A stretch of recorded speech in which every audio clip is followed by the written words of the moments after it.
నోరు మంచిదైతే ఊరు మంచిదవుతుంది. కానీ వాళ్ళు మాత్రం నోరు కంపు చేసుకుని పోటీ పడి మరీ బూతులతో రెచ్చిపోయారు. వీళ్ళసలు మనుషులేనా అని ప్రజలంతా చేదరించుకున్న పరిస్థితి జగన్ హయాంలో ఉండేది. నాడు వైసీపీ సోషల్ మీడియా కార్యకర్తలు జగన్ కుటుంబ సభ్యులను కూడా వదలకుండా బూతులు తిట్టారు. చంద్రబాబు, పవన్, లోకేష్లపై అయితే చెప్పలేని భాషలో అడ్డంగా చెలరేగిపోయారు.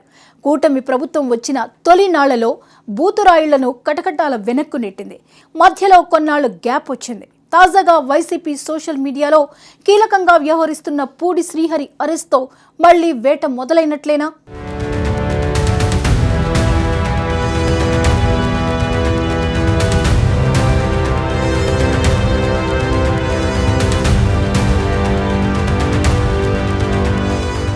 అధికారం ఉన్నప్పుడు అదుపులో ఉండాలి. అధికారం అండ చూసుకుని అడ్డగోలుగా రెచ్చిపోయి ప్రత్యర్థి పార్టీలపై నోటికొచ్చినట్టు విమర్శలు చేస్తే ఆ తర్వాత ఖచ్చితంగా ఇబ్బందుల పాలుకాక తప్పదు.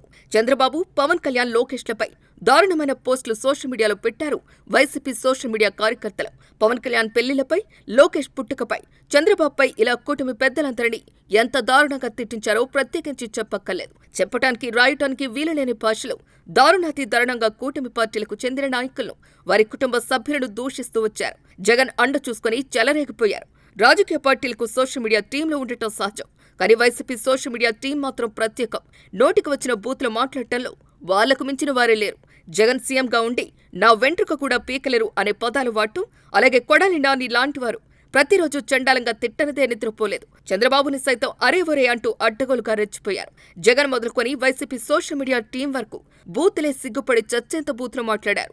నడివీధిలో కొట్టుకునే వాళ్ళు కూడా నోరెత్తి పలికేందుకు వెనకాడే బూతులవి.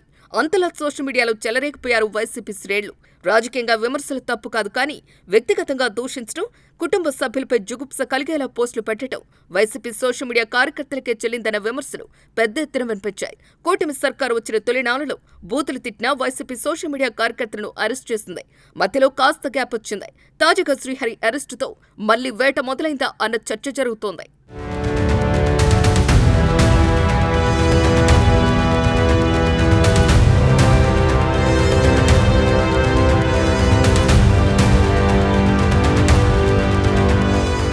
ప్రస్తుతం వైసీపీ సోషల్ మీడియాలో కీలకంగా వ్యవహరిస్తున్న పూడి శ్రీహరి అనే మాజీ జర్నలిస్టును చిత్తూరు పోలీసులు అరెస్ట్ చేశారు. ఆయన జగన్ సీఎంగా ఉన్న సమయంలో సిపిఆర్ఓగా వ్యవహరించారు. సజ్జల రామకృష్ణారెడ్డికి నమ్మిన బంటూ శ్రీహరి. సజ్జలు చెప్పే వార్తలని శ్రీహరి చేతుల మీదుగానే సర్క్యులేట్ చేసేవారు. ఇప్పుడు ఇదే ఆయన మెడకు చుట్టుకుంది. తాడేపల్లిలోని శ్రీహరి నివాసంలో ఆయనను అదుపులోకి తీసుకున్నారు. చంద్రబాబు చేతిలో కత్తిపెట్టి గ్రాఫిక్లు వేయటమే కాకుండా అన్ని నేరాలు ఆయనే చేయించినట్టుగా ప్రచారం చేసినట్టుగా గుర్తించారు. ఈ మేరకు చిత్తూరులో కేసు నమోదైనట్లుగా తెలుస్తోంది. శ్రీహరిపై ఈ కేసు నమోదైన 5 సంవత్సరాల పాటు టీడీపీ నేతలపై ఇష్టం వచ్చినట్టుగా జరిగిన ఫేక్ నెరేటివ్స్ కు ఆయనే సూత్రధారని గుర్తించారు.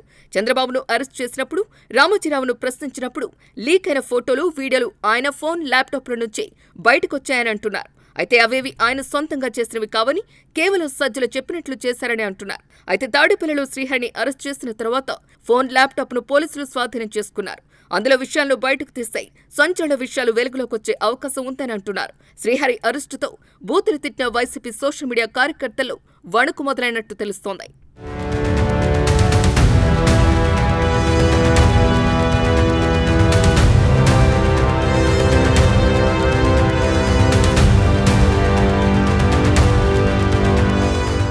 సోషల్ మీడియాలో అభిప్రాయాలు పెడితే ఎవరూ ఏమీ అనరు. కానీ కుటుంబాలను లాగి తీవ్ర పదజాలంతో దూషించడం వంటివి చేస్తే మాత్రం ఎవరూ సహించే అవకాశం ఉండదు. ఇక్కడ ముఖ్యమైన విషయం ఏంటంటే ఇవన్నీ నాటి ప్రభుత్వం కనుసన్నల్లోనే జరగటం. ప్రజల డబ్బును జీతాలుగా ఇచ్చి మరీ పవన్, చంద్రబాబు, లోకేష్లను తిట్టించారు. సోషల్ సైకిల్లో అత్యధిక మంది గత ప్రభుత్వాల జీతాలు పొందారు. ఏ పని చేయకపోయినా సోషల్ మీడియాలో ఇతర పార్టీల నేతలు వారి కుటుంబాలపై బూతు పోస్టులు పెట్టడం, వీడియోలు చేయటం వంటివి చేసిన వారికి రెగ్యులర్ గా పేమెంట్లు అందాయని ఇప్పటికే కూటమి ప్రభుత్వం గుర్తించింది. గత ప్రభుత్వాల డిజిటల్ కార్పొరేషన్ సహా పలు కార్పొరేషన్ల కింద వీరిని కాంట్రాక్ట్ పద్ధతిలో హైర్ చేసుకున్నట్టుగా చూపించి పెద్ద ఎత్తున జీతాలు చెల్లించారు. ప్రజాధనాన్ని పార్టీ సోషల్ మీడియా కార్యకర్తలకు జీతాలుగా ఇవ్వటం పెద్ద నేరం. అందుకుమించి జీతాలు ఇచ్చి మరీ వారితో నేరాలు చేయించారు. ఇప్పుడు వాళ్ళందరికీ శిక్ష తప్పదు అన్న సంకేతాలు కనిపిస్తున్నాయి.